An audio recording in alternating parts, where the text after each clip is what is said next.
The crying stopped at 2:14 a.m. I know because the baby monitor went silent, and in this house, silence was never peace, it was warning. I stood in the hallway, half asleep, half aware, staring at the thin light seeping from her room. The old woman was humming again, a lullaby that didn't belong to her. The smell hit me first: milk, sweat, and something metallic. When I pushed the door open, her back was turned to me, shoulders trembling as if in prayer. But there was no prayer, only stillness, the kind that doesn't breathe back. The cradle sat beside her, empty. A small blanket folded too neatly as though the baby had never existed. She looked over her shoulder and whispered, "Don't cry, I protected him." I didn't understand what she meant until I saw the towel in her hands, damp, crumpled, and red at the edges. Morning arrived dressed as denial. She made tea like every other day, humming that same lullaby. Her son, my husband, was overseas, sending money, promises, and faith in a woman who called me her daughter. I told no one, not yet. Instead, I watched.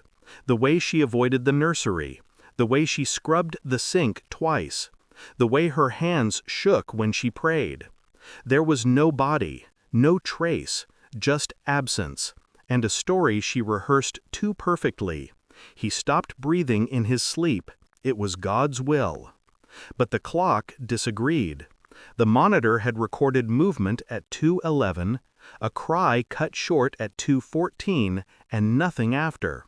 I found a small bruise on the pillow's corner, faint, crescent-shaped. Fingernails. The police would have asked questions I wasn't ready to answer, because this wasn't just her crime, it was mine too, for staying silent. Grief has a sound. It's the click of a lock you never meant to turn. I began hearing things, footsteps in the nursery, the faint echo of crying at night. But she slipped peacefully, always. Neighbors came with condolences she didn't deserve. She accepted them with a saint smile, her voice dipped in false sorrow. And yet, sometimes, when she thought I wasn't looking, her eyes softened, not with guilt, but with pride. She believed she'd done something righteous. I started reading her diary, hidden beneath her prayer mat. Each page a sermon of control. Women today don't know respect. They use children to bind men. I saved my son from her poison. Every word was a confession wrapped in delusion. Every entry a step deeper into madness. I stopped sleeping, because if she could kill once for love, she could do it again for power.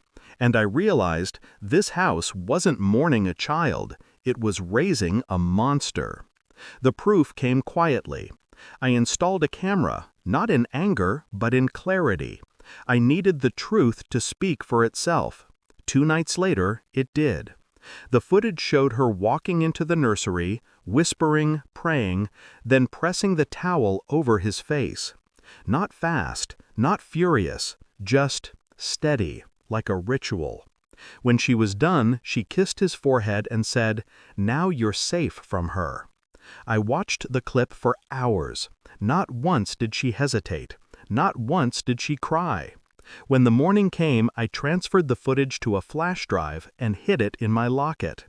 I looked at her across the breakfast table. She smiled at me, called me Beatty, and I smiled back, because she didn't know yet that every lie she built was about to collapse. It wasn't rage that filled me. It was precision. Revenge wasn't the goal. Truth was. The night I exposed her, she was hosting Quran recitation for the neighborhood women.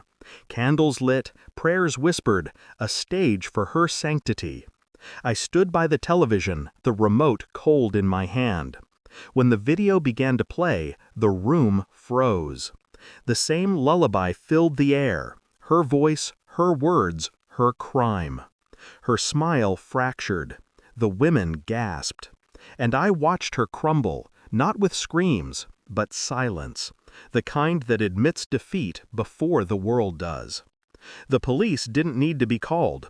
They were already outside, waiting for the signal I'd arranged. As they took her away, she turned to me and said, "I did it for him, for my son." I didn't reply, because in her mind, she wasn't a murderer, she was a martyr. I left the house a week later. No photographs, no belongings, just the locket, and the ghost of a child who never learned to cry long enough. My husband still calls, begging for answers I no longer have words for. He says she's unwell, that she needs forgiveness. But forgiveness isn't a cure, it's anesthesia for those afraid to face truth. The nursery is empty now, yet sometimes I swear I hear breathing in that room. Maybe it's guilt, maybe it's memory refusing to die. But I've learned something about justice. It doesn't come in sirens or verdicts. It comes in silence, in the echo of what can't be undone. And as I locked the door for the last time, I whispered one final truth.